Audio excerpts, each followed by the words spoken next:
Hello, everyone, and welcome to Apocalypse World Burned Over.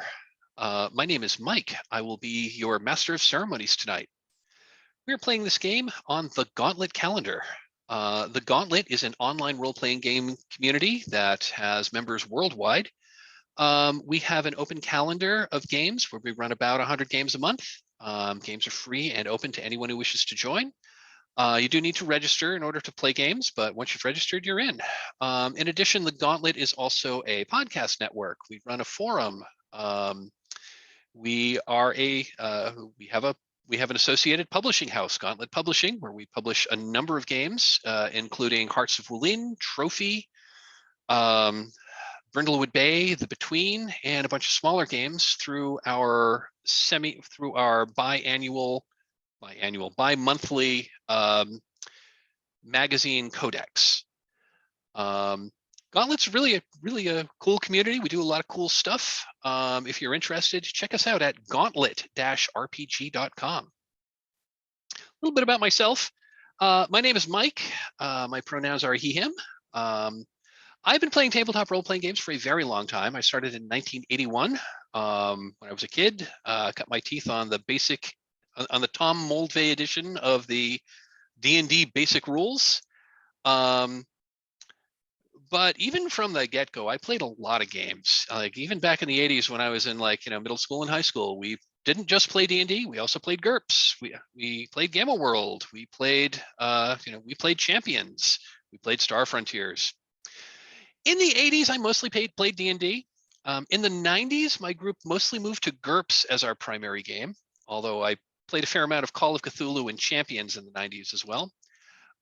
In the aughts, we jumped back into D&D with the new D&D 3rd edition, but we also got into Amber Diceless role-playing. We brought our old Champions group back, so a lot of D&D, but a few other things too. In the teens, I got very deep into the Pathfinder community and played a lot of Pathfinder, bought a lot of Pathfinder. Until about 2015, when my Pathfinder group broke up, I wasn't sure what to do, and a friend of a friend invited me to a game where they were playing this little indie game called Dungeon World. And Dungeon World opened my brain to a whole different way of playing role-playing games, and I kind of jumped into the deep end of the indie games pool at that time. That's mostly what I play these days. I play a lot of PPTA, really into Trophy, really into Gumshoe. I am into Fate, although a lot of my friends kind of aren't. I joined the Gauntlet in 2018 as a player, played and just really had a great time with everyone I played with. Started GMing in 2019, which actually put me in a pretty good position, having experienced GMing online play when the pandemic hit, when all play moved to online. So I was kind of the shepherd that brought my in-person games into the online world, and was able to leverage the practices and stuff that I'd learned on the Gauntlet, and helped bring a lot of people into to keep up their gaming, even during periods of isolation. The game we are playing is Apocalypse World Burned Over. I'll talk a little bit about that in a minute. In the meantime, I have yammered enough already. Let's go around the table and introduce ourselves. I'm going to call you clockwise based on how you are arranged in the gallery view of my window here. So Daniel, would you please introduce yourself? My name's Daniel. I started playing tabletop RPGs in 2013 when 5th edition was coming out, D&D 5th edition, and then we played that but I have one group that we really played that. Mostly it started with it was all online because our GM was moving to San Francisco at the time in San Antonio. So we would get together once a year to play at PAX South, but outside of that, we played a lot online. And then we did that about once a week until for a while, about 2019, 2020, I discovered the Chimera Cast, and that's where I learned about Powered by the Apocalypse games. And I've kind of been into those since then, and like other stuff outside of Dungeons and Dragons. That's where I learned about story games, and that's what brought me to like Jason Cordova's actual plays and Trophy and Brindlewood Bay and the Between, and then the Gauntlet. I joined the Gauntlet back in I think January. This will be the second game that I've had time to play, just because I have 3 small children. I'm looking forward to this a lot because, like, as you can see, I have a lot of books that I've partially read. So I was really excited to when you proposed playing Apocalypse World, just because I wanted to see where some of the stuff all kind of started. And then I started GMing or DMing and then GMing in like 2019. I'm also looking forward to maybe I have some ideas or like games that I want to play. So I'm looking forward to maybe someday doing more of the game facilitator things and getting into GMing on the Gauntlet. Very cool. Yeah, I will plug I'm not directly involved with it, but some of my dear friends on the Gauntlet are. I definitely recommend the GM Facilitator Camp. It's really valuable. I've watched some of the videos I've watched some of the recordings that they made of the facilitator camps, and of some of the these GMs like first game afterwards, and it's a fantastic program. So cool. Welcome, Daniel. I'm kind of honored to be your like earlier to be a GM earlier in your run on the Gauntlet. Robbie, would you please introduce yourself? Sure. My name is Robbie. I use he, him pronouns. I started playing role-playing games many years ago in high school. And that group was mainly first edition Advanced Dungeons and Dragons. A couple of years ago, the group got back together. Like, we had kind of all gone our separate ways, but some of us started talking about, like, wouldn't it be fun to kind of get back together for a long weekend? And so this seems to be turning into an annual event. Like, we did it 2 years ago, we did it this summer, and we're using it first edition Advanced Dungeons and Dragons. I've been playing with the Gauntlet for a few years now. I like playing a wide variety of games. I also like facilitating or GMing games as well. Interested in this one in part. I'm a high school teacher, and I have a very active role-playing and strategy game club that I sponsor. And I've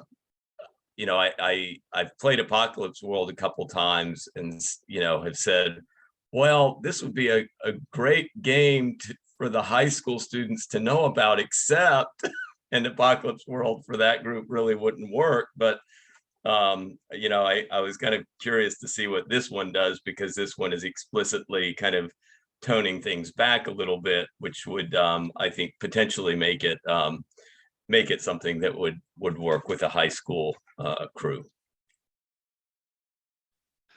Yeah, I'll talk a little bit about that in a bit, but yeah, some of the big changes that Burned Over made over Apocalypse World 2E is, first of all, they removed the sex moves. They're just not there anymore. Toned down the violence some, restructured some of the moves so that they're a little more easily interpreted and allows you to take, and I think the game like gives you more non-violent ways to solve problems, whereas Apocalypse World, it's really everybody's in the crosshairs, including you have other NPCs and other player characters in your crosshairs. So it's the original Apocalypse World is pretty violent. This one is still violent, but less so. Cool. David, would you introduce yourself, please? Sure. Hi, my name is David MK, and I've been with the Gauntlet for a few years, and I've been playing games since, I guess, the mid to late 80s. So a variety of games like Amber was a big one, Shadowrun, Rifts, all those AD&D second edition, and then took a break because of life and came back into the indie scene and Dogs in the Vineyard, moving forward from there, and have been just enjoying almost every game I've got a chance to play. So I'm really pleased to try Burned Over. I played the original Apocalypse World once at a convention, and so I'm happy to play it again over a decade later. Very cool. Welcome. And Mark, would you please introduce yourself? Yeah, I'm Mark. I go by he or them pronouns.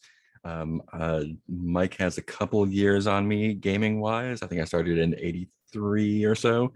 84, same old basic set. And yeah, same, played a bunch of different stuff. Star Frontiers, 007, the what was the gangster one? Yeah, whatever it was. Oh, the TSR gangster game from Yeah, the 80s, the played that a bunch. Gangbusters. Gangbusters, yeah, played that a bunch. And then yeah, the whole run from there to here. Been heavy into the indie slash story game scene for, I don't know, almost 2 decades now, I guess. I've been on the Gauntlet for a couple years. Run and played a bunch, or played more than run, definitely. And yeah, I've played and run Apocalypse World a whole bunch, but I've never played Burned Over. So I'm really curious to see what the differences are and how it plays. Very cool. Glad to have you all aboard. Before I started recording, I think Mark and I have played together on the Gauntlet a couple of times. Yeah, I a few times, I think. don't think I've played with anybody else here, so I'm really looking forward to this. So, very cool.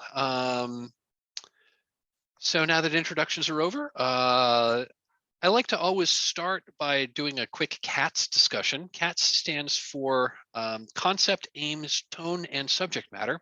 It's a little exercise that we can do at the start of the game just to make sure that we are all on the same page to really play the same game.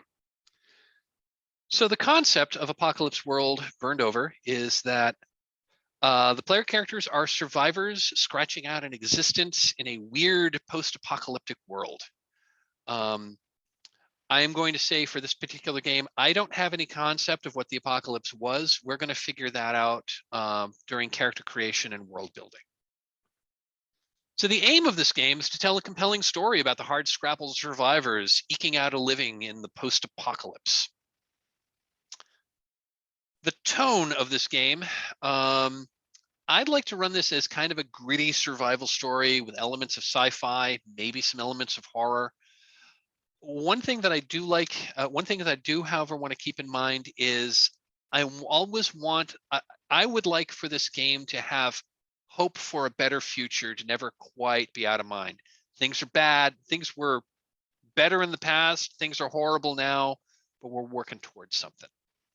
So those are the kind of post-apocalypse stories I'm most interested in playing. So that's kind of what I'd like to go for with this. As for the subject matter, this is a post-apocalyptic game, so things might get heavy. We're probably going to deal with, like, ruins of a destroyed civilization, scarcity, apocalyptic landscapes, environmental hazards, competition for resources, and potential enemies around every rock. Any questions about CATS before we move forward? One thing about Apocalypse, so just a couple of things about the game Apocalypse World Burned Over before we move on to our safety discussion. So Burned Over is it's an extension slash partial rewrite of Apocalypse World 2nd edition. It's by Vincent and McKay Baker, who wrote the original Apocalypse World. More than a decade ago. That was the game that launched the whole powered by the apocalypse design movement, which is, I won't say taken over indie scenes, but it's really done it's been very, very influential on the indie game scene. Apocalypse World 2E came out, I want to say, in 2015, and then Burned Over, just the first release of Burned Over, I think, just came out last year, maybe the year before. The Bakers have gone on record as saying that Burned Over is now the game they would have liked AW's 2nd edition to have been. They've toned down some of the violence. They've removed some of the overt sexuality of the game. players are free to add it back in, but it's no longer those things are no longer some of the base assumptions of the game. The sex moves are gone. A lot of the moves have been toned down to allow for more like one thing is you can be more successful taking a non-violent approach to things, whereas the original game, it was a very violent game. Those are some of the changes for Burned Over. There's some rules changes. We'll go over that in a little bit. So before we started, I sent everyone a link to a character keeper for this game. Does everyone have that link? Okay, if you could fire up the character keeper, and if you head over to the last tab, which says Safety and Resources, we're going to talk a little bit about emotional safety at the game table and what safety tools we're going to be using tonight. Everyone there? Awesome. So the idea for safety tools in role-playing gaming is pretty simple. All of us have different sets of life experience. All of us have, all of us interact with the world in different ways. All of us have had a different set of difficult circumstances in our lives. Some circumstances that you might have absolutely no trouble with, I might have had very bad experiences with and just don't want to deal with, especially when we're getting together with people we may or may not know so well on the internet to play a game. So, we are all a bunch of strangers who are gathering here over the internet to play a game, and this object of the game is to have fun. Safety tools allow us to hopefully, stick some flags into potential landmines so we know not to step there, and to enhance the fun of the game by, not going into places we really shouldn't be going. Because each of us is individually more important than this game we're playing. I like to take a layered approach with safety tools. We're going to be playing with 3 formal safety tools. The first and most basic one is called the open door policy. And open door is really about your personal physical comfort. It basically means with open door, anyone can call a break at any time for any reason. Anyone can step away from the game for any reason and can step back into the game when they're ready to come back. Anyone, all of us, myself included, we all have the right to say that, you know what, I'm sorry, folks, this game just isn't working for me. This isn't really what I thought. I'm gonna step away. Hope you all have fun. Hope we can game again in the future. No harm, no foul. If we realize at some point during the game that this game isn't for you, life is too short to play games you don't like. So the open door, it gives us all permission to come and go as we want, and to leave the game. I will ask that if you are going to step away to take a breather and you're intending not to come back, it would be nice if you gave us the courtesy of letting us know that you're not planning to come back, just so that we know not to wait half an hour and then decide that, I guess they're not coming back, so maybe we'll move on. You don't have to. If things are really going bad, you just want to ghost. That's your right. It'd be nice if you gave us the courtesy to let us know that you're not coming back. Any questions about open door? The second tool we're going to be using is called Lines and Veils. Lines and Veils is a proactive safety tool where this allows us to call out specific subject matters that we know we either have a problem with or just don't think are appropriate for this sort of game. A line, if a subject is lined, that means we're just not going to deal with this subject at all in the game. We're not going to see any references to it in the game. It's just going to kind of not be there. It's just, so if we line something, I'm not going to introduce it. You're not going to introduce it. I'm not playing a prepared module. If I were playing a prepared module and something was lined, it would be my duty as the GM to figure out if that subject that was lined was in the printed module, and then I'd do my best to work around it. A veil is a subject that we may be okay to acknowledge exists in the game. We may find in the game, we may find evidence that it happened. We may hear stories that it may have happened to someone else. We may in the game see that it's about to happen, but we're not going to see it on camera, and it's not going to happen to any of the player characters. So in that case, we'll either make oblique references to it or just cut away, fade to black, and start the next scene.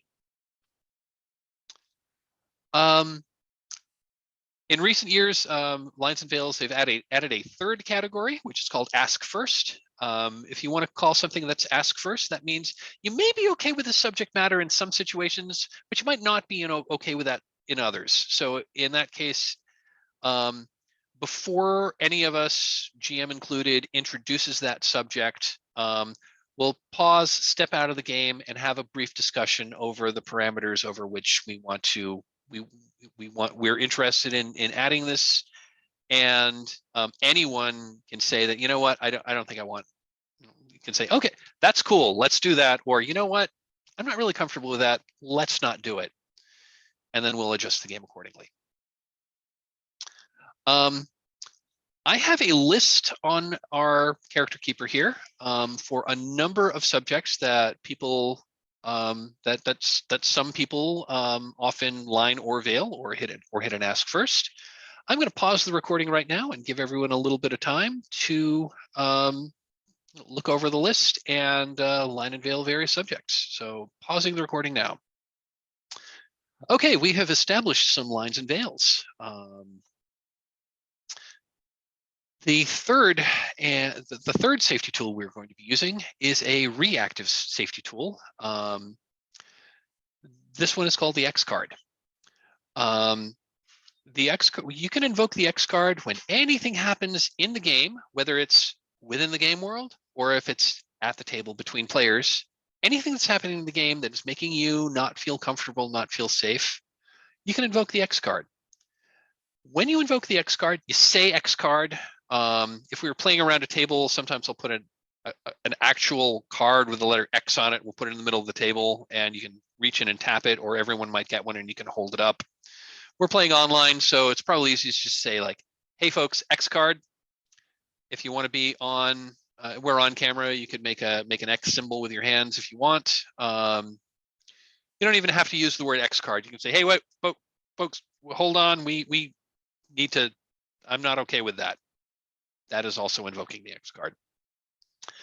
When you invoke the X card, we are going to pause the game. We're just going to have a little discussion. We're all adults here. You'll let us know what aspect we need to change. So this could be in-game. This could be a direction that you don't really want the story to go in. It could be someone's introduced. I mean, this is an Apocalypse World game or Apocalypse Engine game. So players are regularly going to be given some degree of narrative control. If someone else has introduced an element that you really don't want the story to go into, X card will, we'll make that change. Or if I've introduced something that you don't like, X card it. We'll figure it out from there. That can be anything for any reason. When you invoke the X card, we're going to pause the game. We'll have a little discussion. Let us know what it is that you would like to have changed. Don't have to tell us why, but we do need to know what. And we'll figure out what to do with that. Whether that means, maybe we'll rewind the scene and retcon it and replay the scene without that element. Maybe it's just a matter of a name. Like, for example, I've introduced an NPC's name, and that happened to be the name of, maybe that's the name of your ex-spouse, and you really don't want to have to deal with a character that's of that name. Well, you know what? This is a character we made up. They don't really exist, and they don't care what we call them, so we'll just give them a different name. You can also invoke the X card if things are happening at the table with other players to draw attention to, you don't like the way that they're interacting, whether that's someone's talking over you, someone's telling you how to play your character, someone is regularly getting your name or your pronouns wrong. X card, we'll have the X card, draw attention to it, we'll fix it, we'll move on. That's the X card in a nutshell. Does anyone have any questions on that? I'm going to add one thing about the X card that I meant to say a moment ago, and that is if something happens in the game, you didn't really like it, but you didn't really want to make a big deal about it, so you just kind of let it slide. It comes up again. You still don't like it. it is 100% absolutely fine to X card an element that you let slide earlier when it comes up again.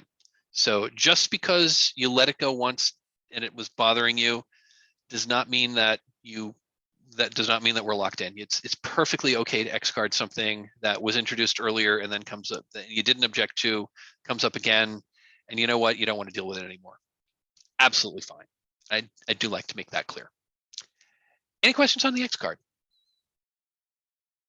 Okay, this isn't exactly a safety tool, but this is the place to mention it. If for some reason I look concerned to my left, take off my headset, walk off camera with that explanation, and I'm not back for more than 10 minutes, assume something happened and the game is just going to be over for the evening. It's also possible that if I suddenly freeze and or disappear and or the Zoom meeting just kind of ends, that would be an indication that I lost power and or internet. I'm hoping that's not going to happen. I wish I could say that has never happened, but it has. Also, we're expecting thunderstorms in my area tonight, and every once in a while when a storm blows through, we lose power. So hopefully not, but if I leave or if I disappear or if the meeting ends, it's kind of like when you were in college and if the professor doesn't show within 10 minutes of this class start time, assume the class is over. Yeah, if I go away and I don't come back for 10 minutes, assume the game is over. I will let you know what's going on as soon as I'm able, and we'll hopefully pick things up next time. Any questions on that? Okay, so ends our safety discussion. Apocalypse World burned over. So,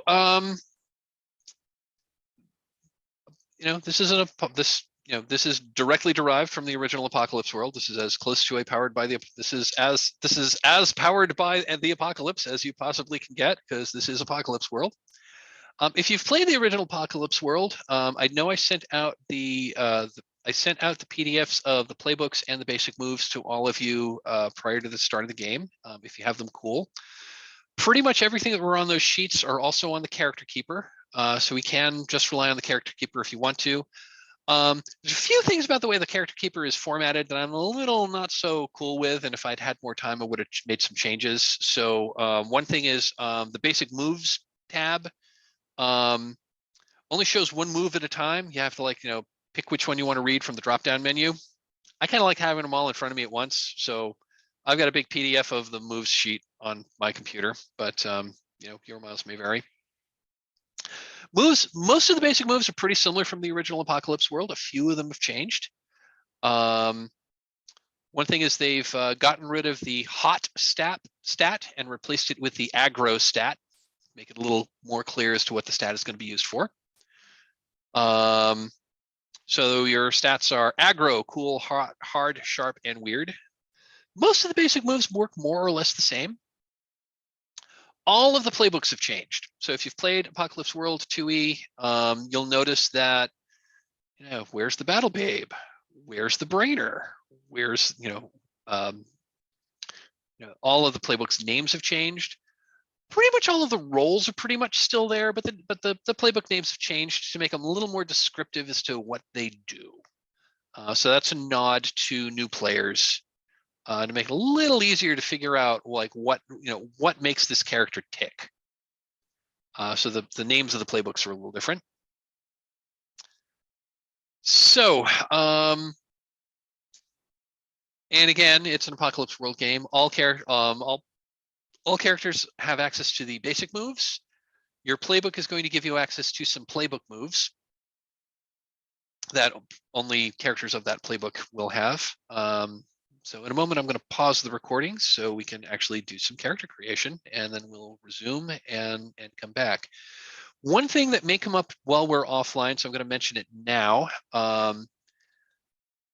One thing that Burned Over has added is the concept of hard zones. So these are basically areas of the world out of the box. Each of these areas have 8 sort of nebulously defined locations. Some of the playbooks require you to choose locations in the hard zone that we're going to be playing with. So part of our character creation is going to be some world building where we figure out what hard zone we're going to be playing with. We'll probably figure out a little bit about what was the apocalypse itself. And one other thing about, and this is true from the original apocalypse world, there is something is like literally wrong with the world, and it is causing ripples in everyone's psyche, and this is called a psychic maelstrom. And again, we're going to figure out what the psychic maelstrom is, maybe put some bounds around it during our world building phase. So I'm going to pause the recording because there are a few things more boring than watching a bunch of people create characters. So once we have some characters and we have some information about the world, we will resume. So I am pausing the recording now. And we are back. So we have done some character generation. We have outlines of our characters thus far. We've done all of our stats. We've not done our history yet. We're going to do that on camera. So let's learn a little bit about our little cast of survivors of the apocalypse. Let's just go left to right as they appear on the character keeper. So, Robbie, would you tell us about Nocturne? At least what you know about Nocturne thus far. Yeah, so Nocturne is playing with the Monarch playbook, which is the Monarch. I think the reference there is partly to the butterfly, and the Monarch is an artist of some type.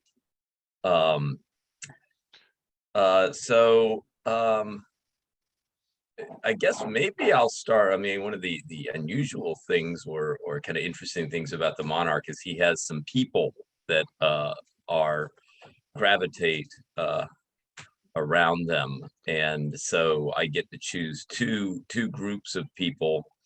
So I have a cult, sees me as a prophet figure, and I also have guardians who are my gang, and clearly are there to I guess protect me, or you know, if I have other needs. The guardians are there. They I guess would be like a small gang. They're a small gang. One thing about gangs, there are stats. Those are stats for gangs. You can use your gang as a weapon. Yeah. You can send your gang out to go fight people. And they work pretty much just like a weapon. Yeah, I mean, I have ideas that the Monarch, and I think partly by your sense that we maybe still want to have some hope, and I think that the Monarch is, you know, seeing art as something that is powerful, that can kind of give people some hope, and that's partly how they have acquired this cult. Okay. And the Monarch may not be entirely comfortable being the kind of prophet cult leader, but at least now sees this as being necessary to kind of maintain some cohesion among the group. So they're willing, at least for now, to kind of fulfill that role for the cult, because they feel like if they don't do that, then these people will just fragment. Got it. So just looking at the stats here. So your cult, they have a devotion, which is, you know, that's what they do for you, comfort and worship. They have a demand from you, and that is teaching. So they want you to teach them stuff. Yes. Also, your guardians, their devotions are battle and protection. So that's what you can use them for. They demand from you discipline. So I guess they'll be unruly unless you keep them in line. Cool. I think we'll probably, so think about what you want to call these people, what you want to, what, if anything, you want to call these groups. And if you want to, conceivably call out any specific members of that group as an NPC that we can conceivably use and refer to, but don't have to do that yet. But that's pretty cool. So we've got a almost messianic artist with with a literal following. That is pretty cool. I like it. Mark, would you tell us about Kite? Is that how we pronounce that? Yeah, Kite. Kite is the volatile. Basically the gun lugger, I guess. Right now, he's just a guy with a bunch of weapons. Got an RPG, a sniper rifle, a machete, a sawed-off shotgun, and 2 armor. Yeah, there's not a lot to him yet. There will be though, so we'll find out what happens when that happens. Got it. So so Kite's the Kite's the heavy. He's gonna get into trouble a lot, armed probably. to the teeth. So the volatile. I'm not armed to the teeth because that would give me 2 more serious weapons and another weapon.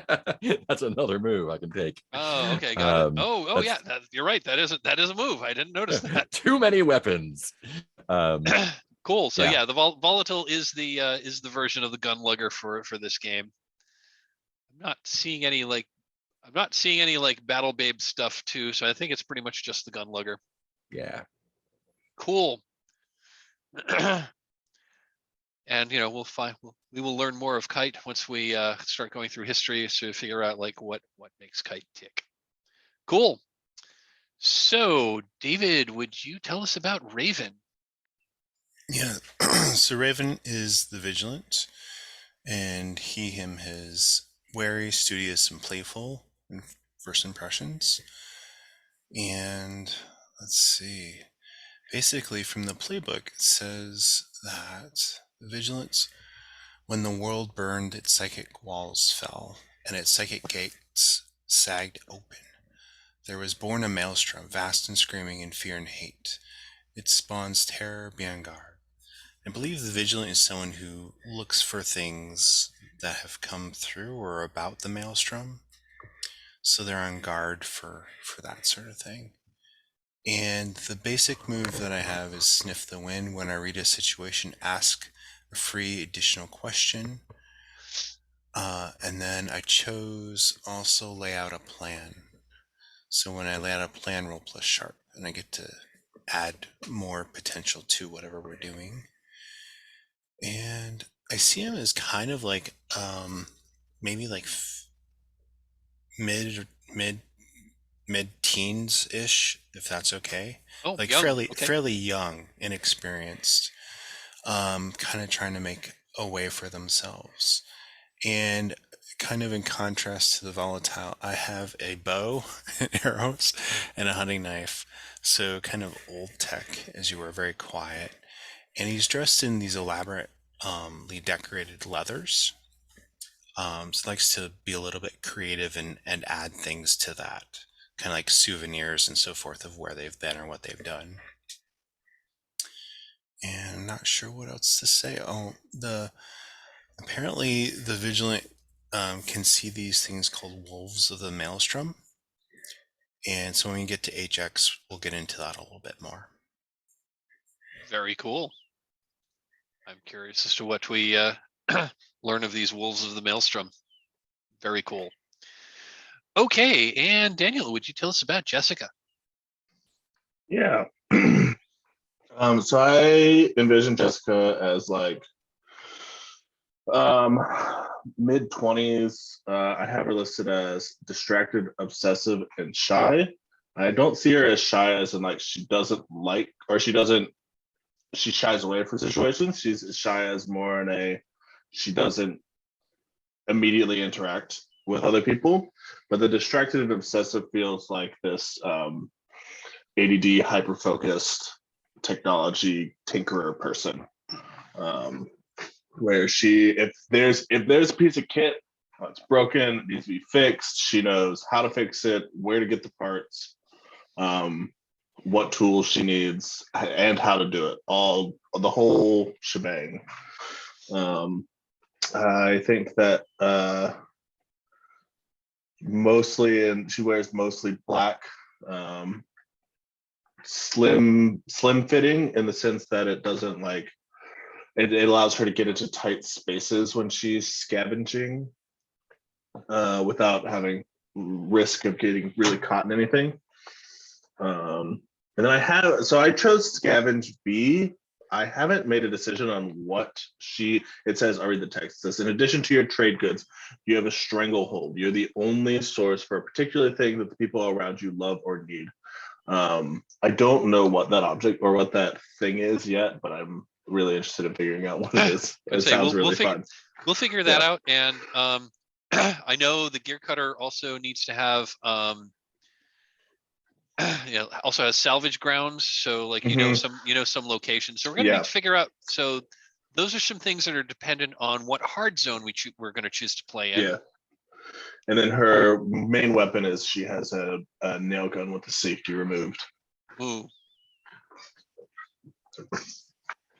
That's not dangerous at all. Very cool. So I think from here we can go in one of two directions. We can start asking our history questions and build that, or we could figure out our hard zone first and then circle back around and do our and do our history and do our HX questions. I am a little more inclined to do that, just so that we have some more some more parameters around like the kind of situation that we're in. If you'd rather do history first, we can certainly go in that direction. Okay to go hard zone first? Hard zone makes sense to me. Okay, cool. Yeah. Excellent. Okay, so this is a new mechanic for Burned Over. So the game is giving us like 8 kind of generic locations, like basically generic settings. Each of those settings has 8 kind of generic locations, has just enough detail, to make it tantalizing and make us want to like conceivably dig in a little deeper and figure that out. I really like how the bakers have made things kind of evocative. So if you want to click over to the hard zone tab, we're just going to work on the hard zone at start. So our choices are the bottomless vaults. And so the bottomless vaults are basically like underground tunnel complex. The drowned city. The drowned city is pretty much that. It was a once coastal city that's now mostly submerged, and the tops of buildings are sticking up out of the water as islands. There's the fallen city, and that's more or less your kind of, don't want to say standard, but that's kind of like a prototypical, like it's a city that has fallen, and there's the inhabitants have repurposed various aspects of what the city was originally built for very different reasons. The frozen world, that is a frozen Arctic landscape. So in case we want to play where the world ended in ice, that would be the one we'd want to do. The Overgrown Wilds, that is an apocalypse where nature boomed and nature took back civilization. So this is a setting where nature is running wild and running rampant, and is not on the surviving human side. The Poisoned Land is another more prototypical apocalypse. This is an apocalypse where this is an apocalypse of environmental catastrophe where like the toxins and the poisons and the pollution of the old world, we're still having to, that's what caused things to fall, and that's what we're still dealing with. And the Scorched Wastes is like a desert setting. So they're like water is scarce. It's difficult to grow food because there's no water. So that is that is very much a place set where scarcity is going to be really the number one thing. Do any of these jump out at you? I'll tell you the ones. I am not married to this. I'll tell you the ones that I think might be the most interesting. I like the Fallen City. I like the Overgrown Wilds, and I like the Poisoned Lands. I mean, I wouldn't like to live in any of those, but I think those are to me, I think those are probably the most interesting play sets to go with. But I'm not married to those. I'm okay with any of those. And Bottomless vaults also sound cool to me. Bottomless Vaults is also cool. Bottomless Vaults and Overgrown Wilds were the two that jumped out at me the most. Overgrown Wilds is the one that I've never played and sounds the most interesting.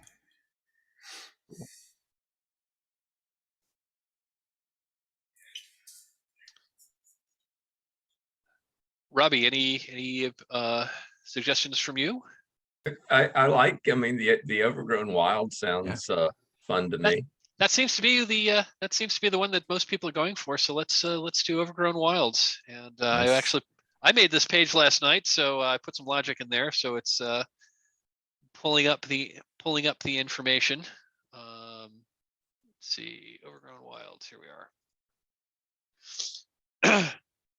Why does it keep changing?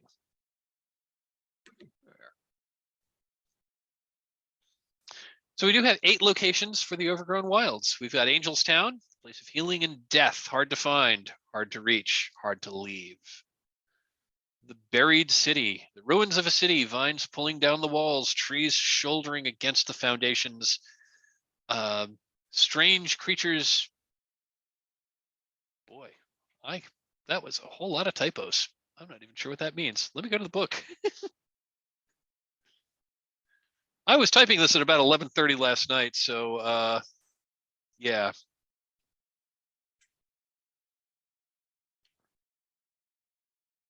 Overgrown Wilds. Let's see. Vines pulling down the walls, trees shouldering aside the foundations, strange creatures' dens in the understories, wild hunting ranges where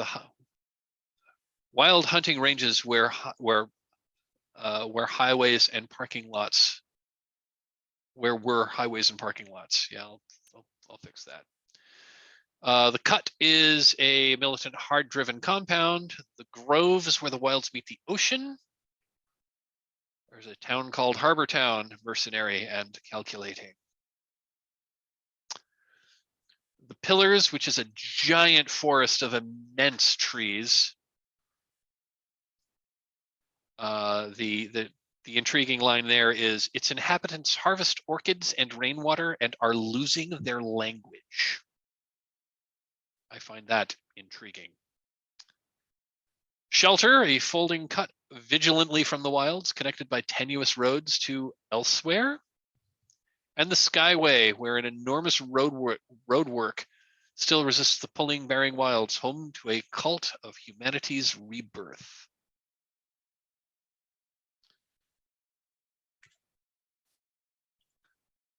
And I should really fix those typos. Hold on a moment.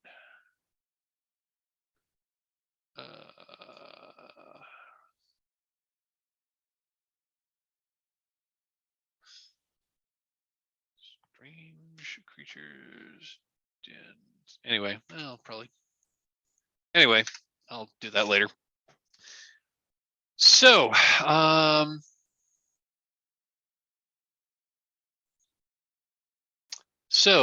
yeah, we'll be going in the Overgrown Wilds. This sounds like a pretty cool location. There's a few lines that I find very evocative, and I'm interested in playing to find out what's actually going on there. This language is straight from the bakers, and I just got to say that they are just. Every time I read a book that Vincent and Gabe Baker have written, I'm always just astounded by the way they can just very efficiently evoke things without telling you exactly what they are. It gives you just enough information to be intrigued and to ask and to want to ask more questions. So shout out to the author of the game. Okay, then. So we've got a locate. We have a hard zone. We have these 8 generic locations.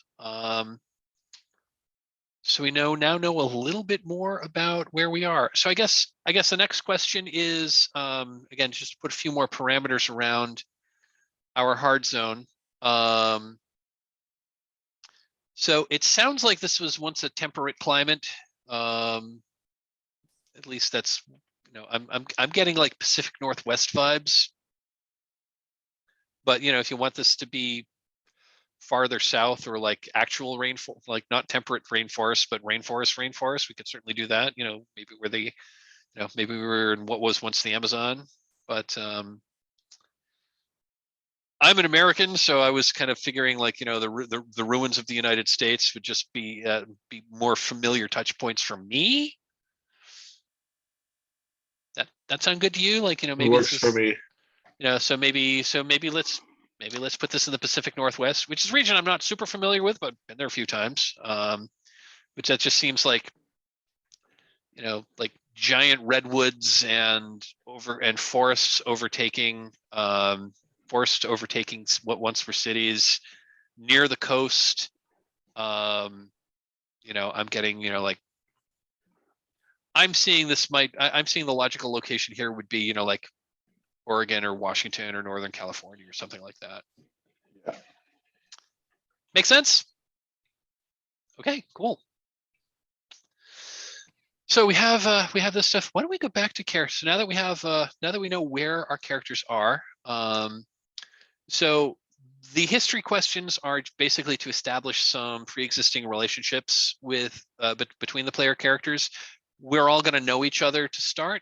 Then we'll figure out what our initial state is and what our threats are. So I'm hoping while we're going through history, maybe we'll figure out, maybe we'll figure out who like some of your enemies are. Maybe we'll figure out like, what kind of forces may be opposing what you want to do. And we'll hopefully flesh this out. So why don't we go in? So we introduced our characters left to right. Want to go in that direction again, or want to reverse it? Yeah, let's be consistent. Go for reversing it. Okay. Yeah, either way. Okay, let's reverse it. Cool. So let's start with Jessica, the Gearcutter. Let's look at your question. Let's look at your questions. Number 1. I think I don't have to do all of them. I have to choose between 1 and 3, right? It says, yeah. On your turn, ask 1, 2, or all 3. I was thinking I'd ask all 3 because I like all 3 of them. Which of you seems to me like the biggest potential problem?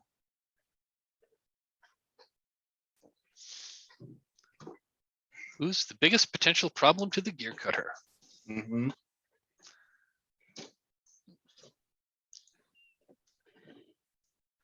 I kind of think the Monarch would be one, just because of the cool gang they have and the kind of imposing figure that they cut. Maybe Nocturne. Is that good with you, Robbie?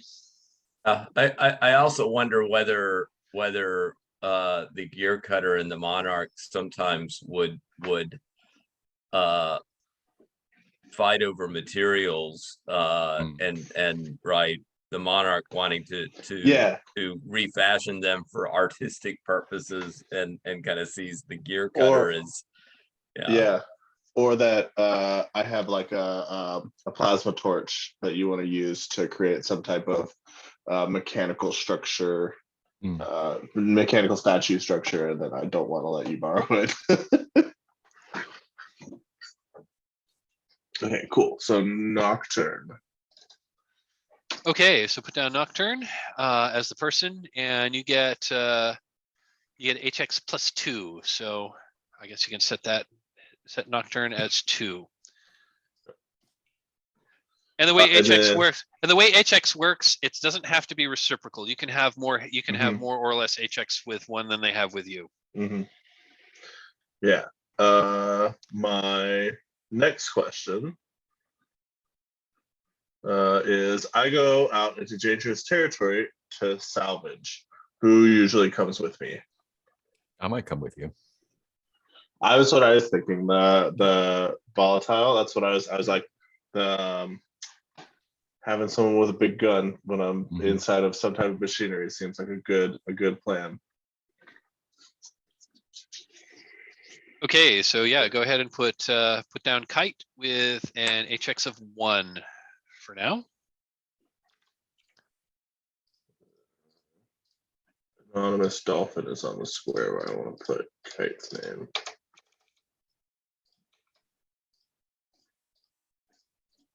Not sure who Anonymous Dolphin is. There we go. Cool. And then, do any of you abuse or really neglect? Do any of them abuse or really neglect your gear? Yes. Yes. Yeah. For Raven. Raven definitely does.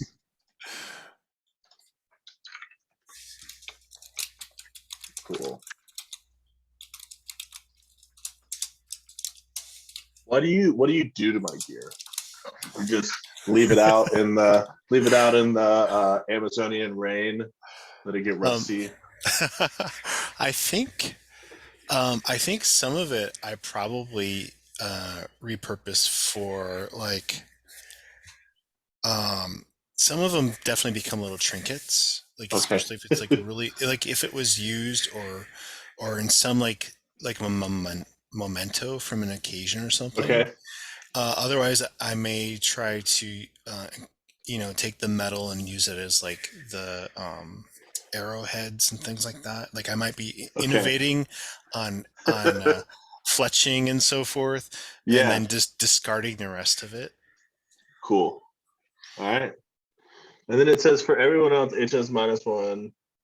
You're more insightful about things than about people. Well, we've only got three other. We've only got three other. so- We've only got 3 other Oh, player okay. characters, so we're so Yep. I think we got that. Yep. Cool. So I guess moving right to left, let's go on to Raven. Let's look at your questions. So my question is the same question to everyone, but you get to choose whatever answers you want. So my question is, are you a wolf of the maelstrom? If you say yes, I get to say what you look like under your disguises, your human disguises, and I get a +1 with you. If no, if you're not a wolf, I just get a 1. Is that a -1? I That is I a get minus. Yeah. -1. If Yep. no, it's a -1. And if you say anything else, or that you were, but you're no longer a wolf, then I get a +2.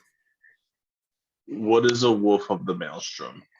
That is a great question. So, a wolf of the maelstrom, I have chosen that people under their disguises look like birds, and they speak with engine voices, and they're made of metal and plastic.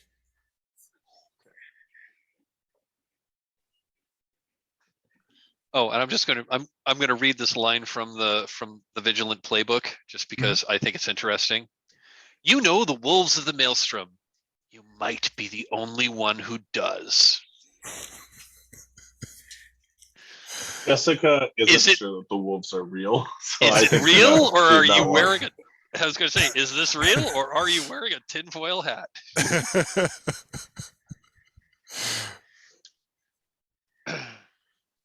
I think Jessica's answer is no.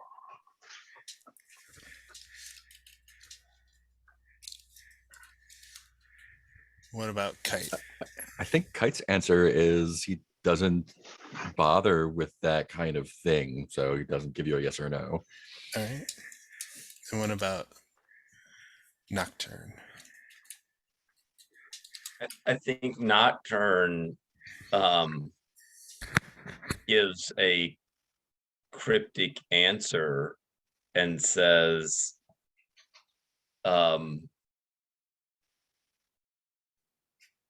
the maelstrom produces all sorts of animals and beasts, and those are always changing. So what is a wolf at one point might turn into a beautiful orchid the next moment. So it's not it's not an answer.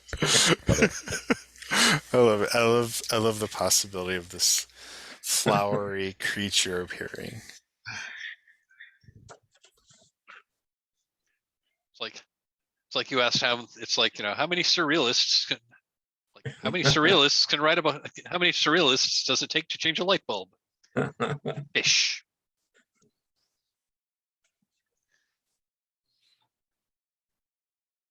Okay, so we've got so now we are turning to Kite. Yeah. So questions for everybody. Have any of you fought shoulder to shoulder with me?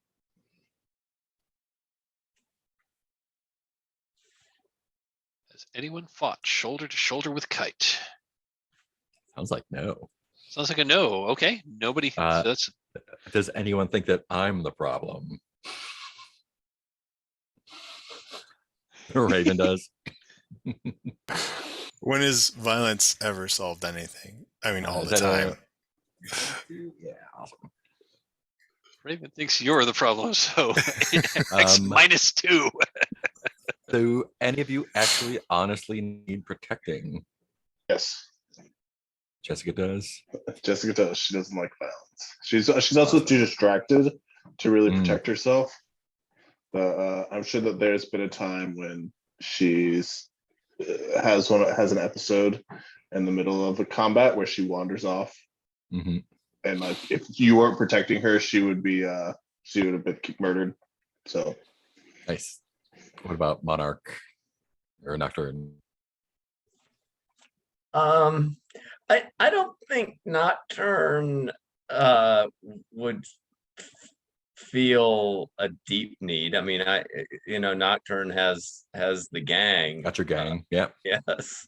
Awesome. Cool. Done and done. I think my gang is more, I would think, more reliable than you would be. Pretty reliable.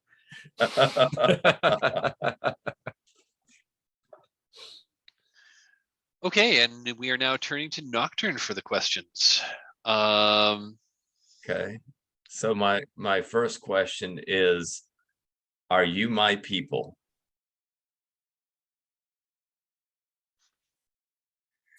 Could you remind us what your people are?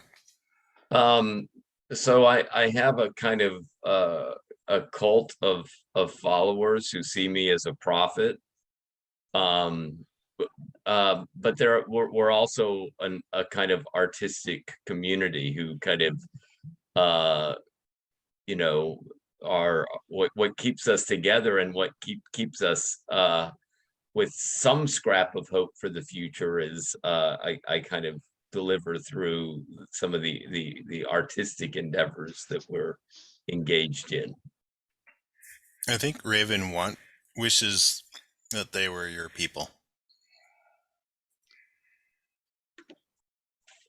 All right. And then have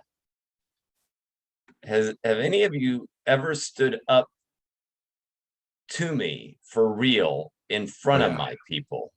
Oh yeah. Oh, I'm sure that Jessica has tried to shame you in front of them when she's broken out of a fugue state, and that's just lashed out.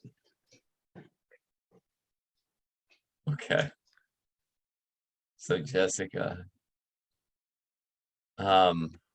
Oh, actually, so Raven, you might be, because one of my questions is also, do you wish you were my people? And what you were saying has that, yeah. So yeah, I don't think Raven considers himself one of your people yet. Okay, so and then Jessica is a +2 for standing up to me. So is Kite. And Kite as well. Okay. I'm going to probe that. And I mean, I don't necessarily need to think we need to do a full flashback scene, but you know, what did that question to both Jessica and Kite? And that is, what did, you know, what did standing up to Monarch in front of their people, like what was that? What were you standing up against? And what, you know, like, you know, let's, you know, what do you imagine that would be?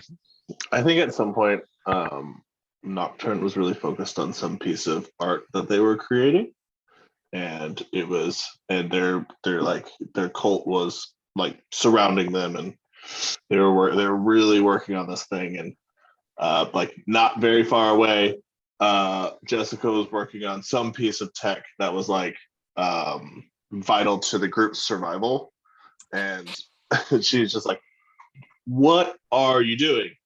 Please stop distracting me." And just like went off.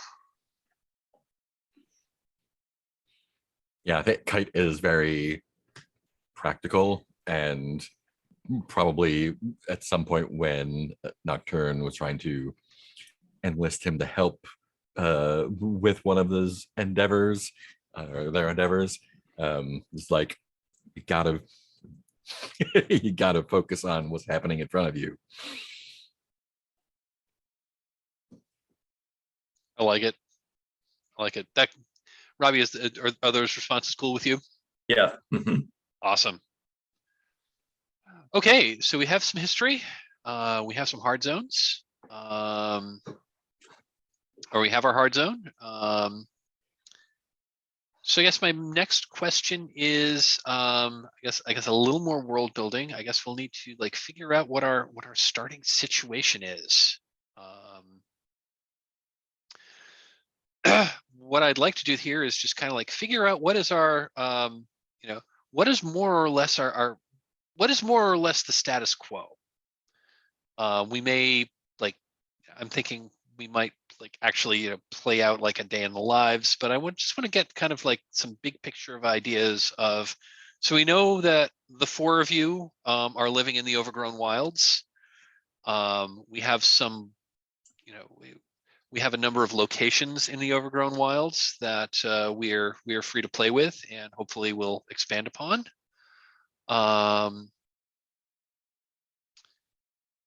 Does anyone have any idea? So why don't we do, you know, why don't we do this? I'm just gonna like call on you and ask, and like just kind of like ask you, you know, ask you what like a typical day in the life of the character is. So you want to let us know like more or less like where you are, kind of like what's this kind of stuff you're doing, like, you know, maybe even if you want to like paint like a little introductory scene, like if this is like the so the credits have rolled, you know, so the credits have rolled, that little like introductory paragraph on the screen is like scrolled up to like tell us what the situation is, and now we're seeing each of these characters in action to just like give us a little taste of who these people are, what they do, what they're up to, what they you know, what they look like. If it's okay with you, I'm just going to call on people. Why don't we start with I think it might be most interesting if we start with Raven, the Vigilant. So what does Raven's introductory scene in this movie look like? Okay, so Raven is rappelling down through an opening, not using like rope, using like a vine, and then jumps the last few feet off of it, detaches from it, and they have this sort of stone that's been sort of attached. Oh, let's use like a baseball cap, like a stone that's been attached to a baseball cap that glows once it gets away from the natural sunlight. Just this like yellowish green light. And they've got their bow in their back, they've got their knife in their holster, they've got some other things on them, and they're moving very slowly through this narrow corridor. It's got some debris, it's kind of dark, and periodically you see like almost like some sort of cave opening or something. And then when we get close to it, you see that in one of these there's a figure standing still. And Raven looks around, readies their knife, gets closer, and then approaches this thing. And you see something slithering around it. And then you think you see like a snake. And then its wings pop out and it flies towards Raven. Raven kind of bats it away and gets near the form that it was on. And it's a mannequin. And in this mannequin are some runes, like some carved runes have melted into it. And Raven closes his eyes and begins to like, almost like reading with touch over the runes on this mannequin in what apparently used to be a shop inside a mall that's now been overlaid with debris and plants and things. You hear critters in the background. And it's almost like Raven is praying to whatever this thing is, or maybe they're reading aloud what they're reading with their fingers. And you hear in the background this sort of like revving up of engines, almost like on a motorway.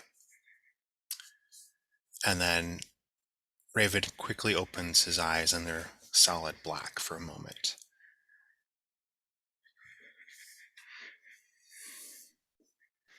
I love it. That's a great intro scene. I think we'll end it. I think we'll stop it there. And so from there, let's see. From there, I think we're gonna go to let's see. From there, let's jump to Kite. Let's see what Kite is. What is Kite's introductory scene? How does the audience meet Kite? Yeah. I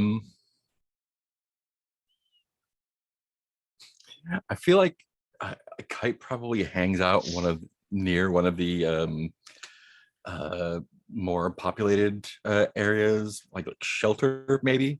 Since there's roads coming in and out. Kite's barter is 3 because his scavenges, you're never willing to suffer an empty belly or unsatisfied want, not when you can rob and extort.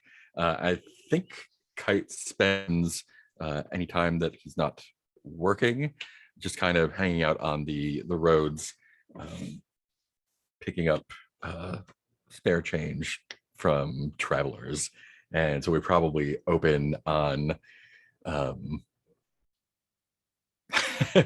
probably someone traveling. Like I probably have done, some of the work that I do is with Shelter, and since they are holding cut vigilantly from the wilds, part of the like work he does for barter is helping to maintain the roads in and out so people can actually travel from one place to another. And the scene is he's cutting back overgrowth along a not wide, but it looks like it used to be paved, but it's all cracked and has stuff growing through it. And so he's cutting back overgrowth, just kind of like walking along away from Shelter, and comes up on some travelers who clearly been 2 or 3 people who have been walking for a few days, and I think this isn't the first time they've encountered them. And without he doesn't intimidate them or threaten or anything. He just waits by the side of the road and kind of whistles, and they hand over a few trinkets and looks them over, and he just nods and goes back to his work. Got it. What I forgot to ask this of Raven, but what does Kite look like? Kite tries to look as nondescript and unassuming as possible. He's got that was it dull utilitarian body armor. I think that carries over. He's just trying to make it so he, he's got his body armor on. He's got I think he's shaved his head. He doesn't have any, no visible tattoos. Just kind of a dude With a whole bunch of guns. with a few visible weapons. Yeah, just trying to and kind of visibly part of his shtick, I guess, when he's doing his extortion deal. He doesn't stand there and look menacing. He relies on people knowing that it's time to pay up. So he, doesn't blend in necessarily to the forest he's helping to cut down, but he doesn't show himself very well. Okay, I like it. So these travelers were on foot. They're not riding an animal. They're not riding a motorized vehicle. Yeah, I think they've been. Okay. It's clear they've been traveling for a while. So these ones are on foot. Cool. Well, let's cut over to see what Jessica is doing. So I think for Jessica's introduction scene, it starts out how and those intro scenes where they're introducing all the characters in the crew of a movie, it cuts to a new thing that doesn't show that person yet. It's just kind of this all these electronics are rusted over and some type of acid's coming out of it, and there's this light that's kind of shining back and forth across it, and then all of a sudden the camera focuses, and there's Jessica with her steampunk goggles on that are magnifying glasses with a little light that's coming out, and she's got her plasma torch that's hooked up to her little pouch on her hip, and she's cutting something off of the side of this structure. I would really love for us to be somewhere near the water, the ocean, so it's got this kind of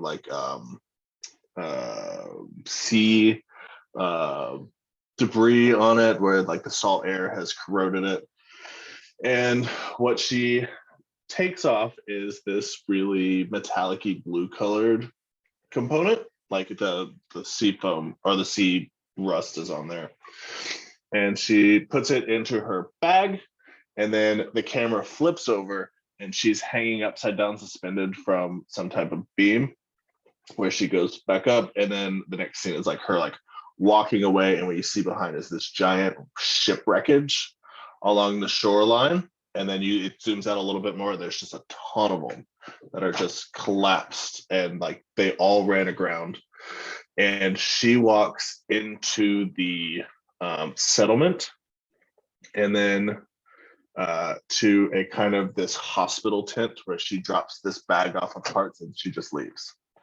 What I would love for that to be is there's some penicillin's a mold that was growing that we discovered. I would love for this to be some type of component that's used to treat radiation sickness or something that caused the plants to grow. She's helping this treatment center help treat patients who are sick because of the reason the apocalypse happened, basically. Got it. Just looking at our locations for our hard zone. There is the grove where the wilds meet the ocean, so I can imagine that maybe this is growing up near the maybe this was once a working port, so there are a whole lot of what were once container ships that are broken, and there's shipping containers all over the place. Many of them are broken open, but you've been maybe this is one of your scavenge zones. Maybe it's dangerous. maybe it's Yeah. dangerous to do this work because who knows what who knows, you know, who or what might be lurking in there. I mean, we know there's like winged snake monsters now, and Yeah. I also think this is the component that I have for scavenge. It's the good that I have a stranglehold on. It's not necessarily that I have a stranglehold on it because I'm like I'm like gaining a ton from it, but because I'm the only one that like is either aware of it or has the knows. skill to harvest it. Okay. What's that? What does the thing look like? Is it something growing on? It's that, yeah, it's that it's something that's growing on that sea salt rust thing, like a mold almost that's being Okay. used to treat it. Okay. Love it. I love it. What do you want to call that? Oh, give me a minute, come back to me, I'll tell you. No problem. Yeah.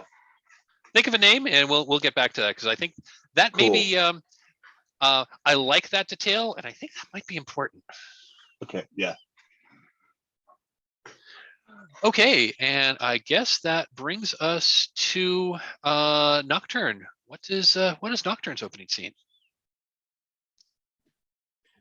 Yeah, so I think the opening scene is one that kind of shows the two groups that Nocturne deals with, the cult and then the Guardians, but how, you know, Nocturne deals with them very differently. So I think the scene opens towards the end of like I think every morning the cult gathers in front of Nocturne to you know, it's like a morning service of sorts that Nocturne presides over, and you know, he will have some, you know, teachings that he is providing to them. I mean, you know, I think the teachings often have to do with giving a quick nod to how desperate the situation is, but then kind of quickly kind of talking about how, you know, out of the ugliness and the grime and the vulgarity of the world, we have the ability to transform these things, right? And so even as the world is dishing out all of this nastiness and ugliness, we are the chosen ones who can show others that this is not the final verse of the song that we are producing, right? That we can transform these things. And he wraps that up, and you know, the cult is you know, devoted and listening. You can maybe see that some of them are heartened. Probably some of them maybe are wondering whether, you know, what Nocturne says is you know, entirely true, but the group is there, right? And so you have that group mentality. But then you know, Nocturne ends the service and walks out of sight of the group to the Guardians, and I mean, the Guardians is a rather unruly group, and he has a very different you know, very different mannerism towards the Guardians.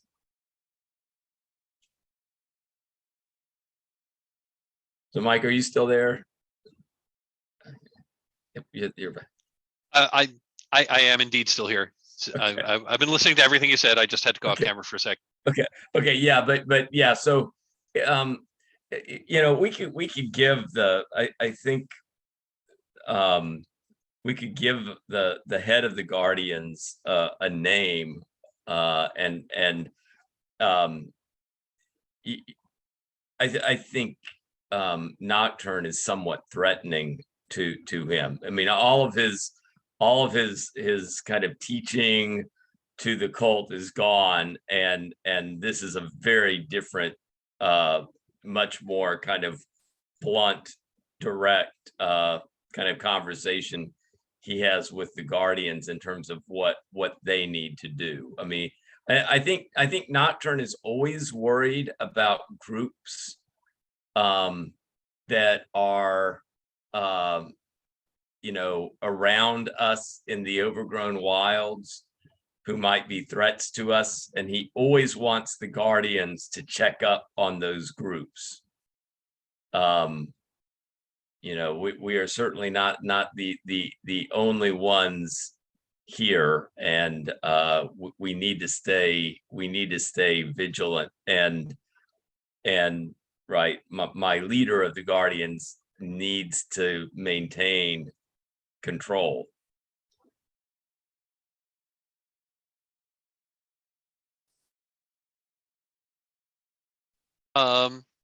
Does this person have a name? Yeah, I looked up a fantasy name generator for apocalyptic names. So we'll call him Bling. Bling.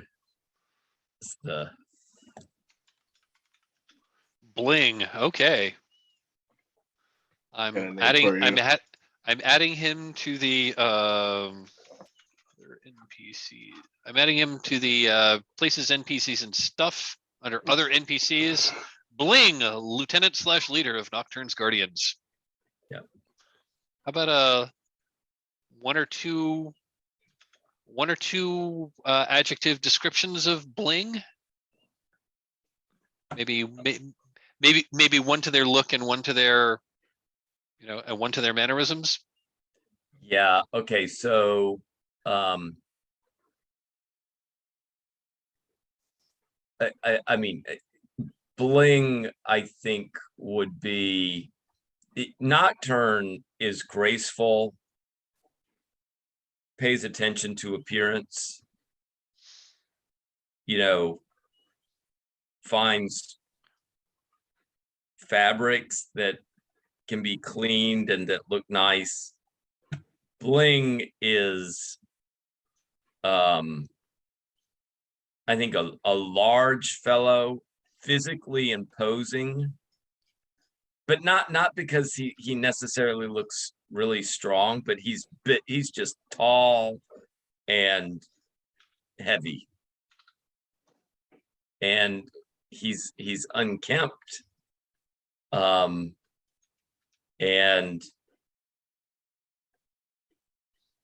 I guess the clothing he wears, I mean, he wears stuff that obviously is for his protection, and it doesn't look great. Mannerism. So I'm just imagining, so like kind of like utilitarian but kind of mismatched. Like I'm just gonna toss this out there, like I don't know, like a Kevlar, like a Kevlar vest, but like football shoulder pads. Yes. Yeah, and I think Bling is you know, his attire and changes. And like a motorcycle helmet. Yeah, and I think he's always substituting, like when they go out to kind of check up on these other groups, if he ever finds something like some other piece of what he thinks would be armor, he switches it always out. But it's always this kind of mismatched stuff that's, you know, week to week is kind of changing depending on what he comes across. Got it. I kind of, the way you're describing him, I see him as being someone who's kind of like unsubtle and direct. Yes. Yes. But yeah, and his mannerisms are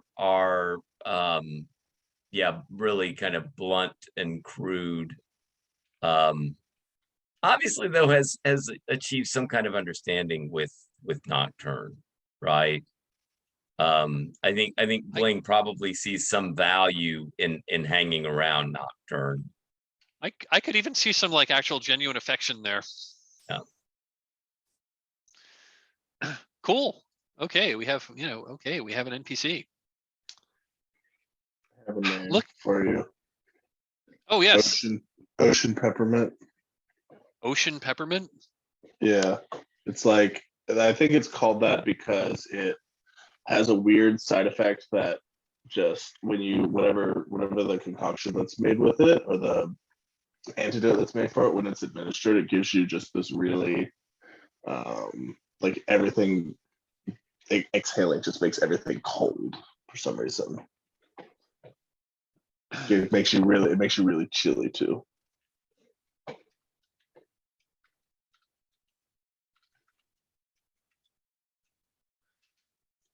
So so is this thing more of a moss or a fungus or something like that? Yeah, I think it's like a moss fungus, something in that family of, but it specifically grows on the sea salt rust in these ships.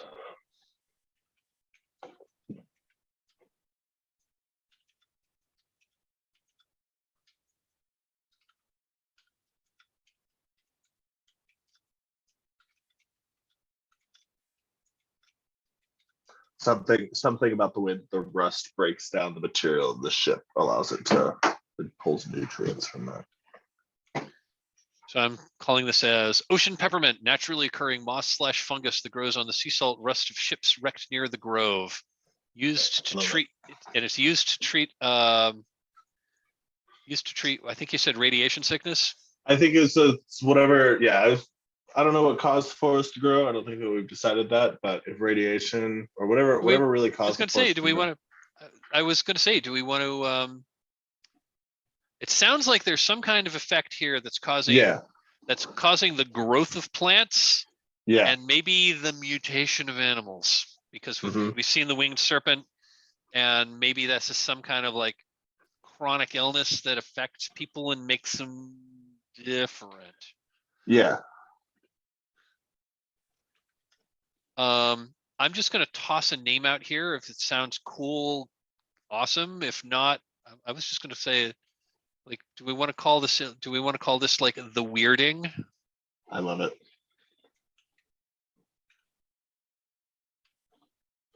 We'll figure out more of what the weirding is as time goes on. So I'm looking at time here. We've got about another half hour of play. We have established our characters. We've established some aspects of our setting. We've introduced our characters. I was hoping that, well, I didn't look too closely at the questions. I was hoping that like a little more like, I was hoping that, like threats or NPCs might kind of naturally grow out of this. I mean, we've got the weirding. We've got some locations that have some implied threats. We've seen a few other things, but I don't really have a lot here. I could see wrapping this up one of two ways. One, we could basically end here, and I'll spend the next week kind of like thinking up some threats, and maybe maybe I'll hard frame an intro scene next time, and we can take it from there.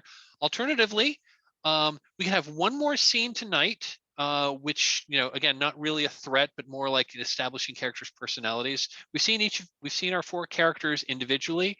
We could just hard frame a scene and figure out like some situation that would cause all 4 of you to be at the same place at the same time, and just have a, again, kind of an establishing scene of how these characters interact with each other tonight. I'm okay ending here. I'm okay going another half an hour. Do folks have a preference? I kind of love the idea of hard framing a scene. Yeah, I can go either way. Yeah. Okay, well, let's have one more scene. Let's have one more scene tonight of everyone together. So I'm gonna say, just gonna look here. I kind of like the Grove. We've already established something here. I'm guessing that when Raven was like doing their like poking through what had been the ruins of a mall, I was thinking that was probably in like the buried city area. But I'd be okay with establishing that, maybe the buried city is not too far from the Grove, and the Grove is a place where people actually do live today. The buried city might be a place where people like Raven and other people go to like go in to try to scavenge resources of various sorts or other things, because Raven was clearly not there for scavenging. Raven was there for other reasons. But I'd like let's set a scene, because I mean, again, the four of you know each other. We've established some history. So I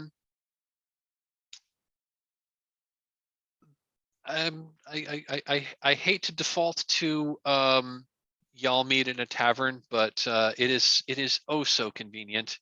It's less a tavern, it's more of a kind of a cafe. It's in the Grove. So the Grove is, again, it's an area where it's near and off the shore. And this is an area where people mostly don't live on the land. There's like giant trees that are growing like right up out of the water. And people have built structures on the trees. I'm imagining, some people have maybe like carved, either carved into the trees, or they've built like decks around the trees. They've built, like walkways among the branches. I can kind of see like rope bridges connecting them. And then going down, there's like docks that are built up from, like maybe there's like staircases that are built somehow that go kind of like wind around the outside. Like down at the water level, there are docks and there are boats where people go fishing. I'm going to say there's a cafe. You're probably about, it's not too high up in the tree. I think you're probably about, maybe 60 feet above the surface of the water. It's semi-outdoors. It's built on some like, so the floor here was built across some of the branches of this giant tree. And it's a combination of like wood planks and metal plates that have been arranged there. And yeah, there's a little bit has been carved, a little bit of like, the back room has been carved into the tree itself. But this is an area of commerce. So there's other shops and whatnot that are on this like suspended aerial walkway. It's a little bit of a business district here in the Grove. You can see off in the distance, maybe a few miles away, you can see the remains of some of these. You can see the remains of like, the old infrastructure for the port that had once operated there. There's several, wrecked ships. You can see the shoreline is just lined with old rusting containers. Yeah, you're at this cafe. You're sitting at a little table, and yeah, all four of you are there. I'm going to say it is getting on toward evening. It's been a very pleasant day, and maybe the four of you are just kind of like, I think the four of you are here. I think the four of you are here, and you're just kind of like catching up and comparing notes. So, do we do this regularly? Like, is this our monthly meeting, or is this something we do more often than that? I was about to ask. I was going to pose the same question. Again, out of character. Do you folks meet up regularly, or was this spontaneous? Four of you just happened to be there and said, "Oh, I haven't seen you in a while." I think Jessica probably goes for tea pretty regularly. Kite might go to meet up with Jessica to show off whatever like bits and bobs he's collected from folks to see if anything's like, is anything that's actually worth anything? Yeah. Is anything that you can use that I can trade with you or whatever else? I mean, that actually intrigues me. Like maybe this is a standing meeting where Kite comes back from, Kite and or Raven come back from where they were doing the rounds. doing the rounds. Jessica's regularly doing the rounds. And Nocturne is also, I would imagine, is also interested in like new and interesting bubbles that he can incorporate into his artworks. So maybe this is a standard meeting. Maybe this is a I like that this being a standing regular thing that the four of you get together to like compare notes and trade. And we don't charge each other. We just like we just have a gentleman's agreement that we swap. Yeah. Or something. So and we'll keep I think Jessica definitely keeps an eye out. If she finds something that has no intrinsic value, but she thinks that what's the name? Sorry, I'm trying to remember everyone's name now. Nocturne would think was neat, she'll probably collect it because it was neat to give to him, but not because just only if she has extra space in her bag at the time. It's very pragmatic about it, but she does view him as a problem, so she tries to keep him on her good side. I don't think she's a big fan of the cult. Yeah.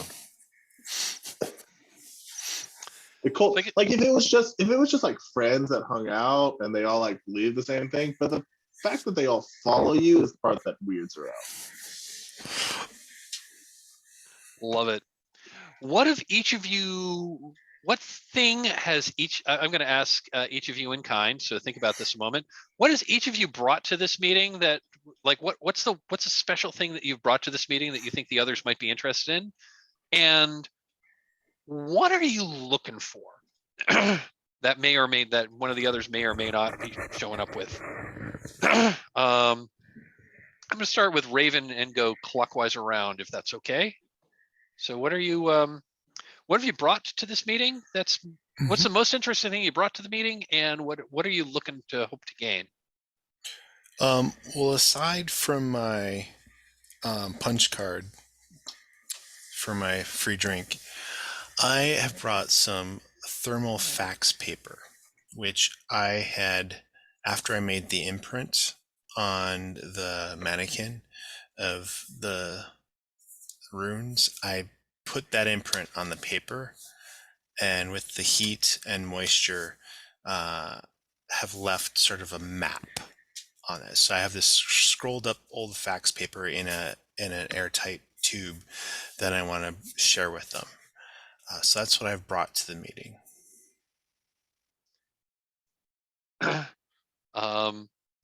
Kite, what have you brought to this meeting? I think someone was traveling with a little hand crank radio / flashlight thing. They were using it for mostly the flashlight because there's not a lot to pick up, but it's a cool little piece of manually powered electronics that seemed useful. Cool. Jessica, what have you brought?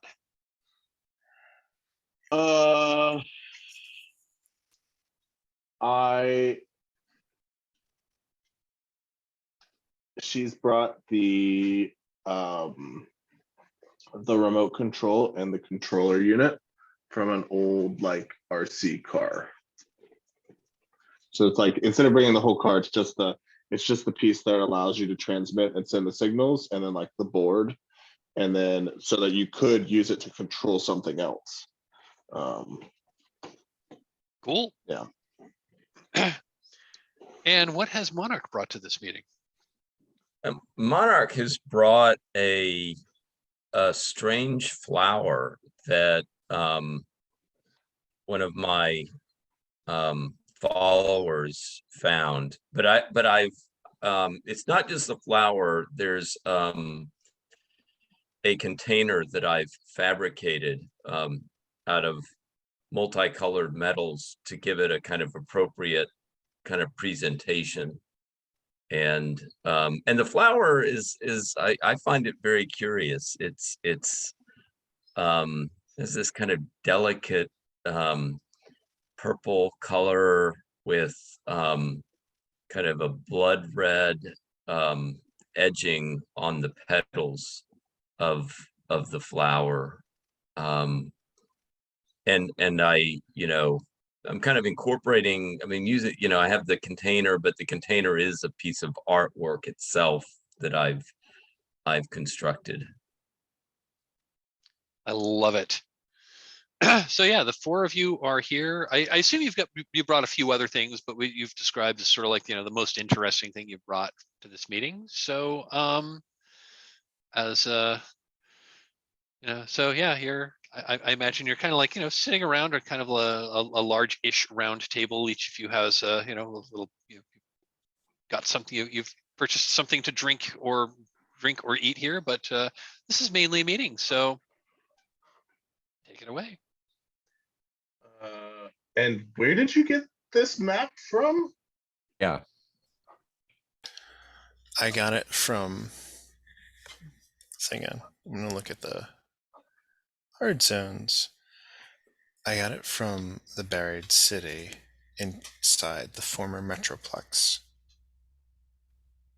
Off of a mannequin face? No, not off the face, off of its torso. Okay. So someone else carved a map into a mannequin.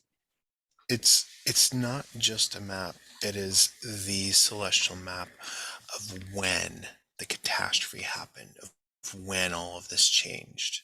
It's sacred, and we now have a copy of it. Sacred to who? Okay. And like Raven looks around like us. It's a celestial map. Yes. So it's a map of the heavens. Yes. Dictating a time. Well, if we can map that to the Yes, time, okay. right? And I know that you have access to machines that can do marvelous things. Why would you want to do that?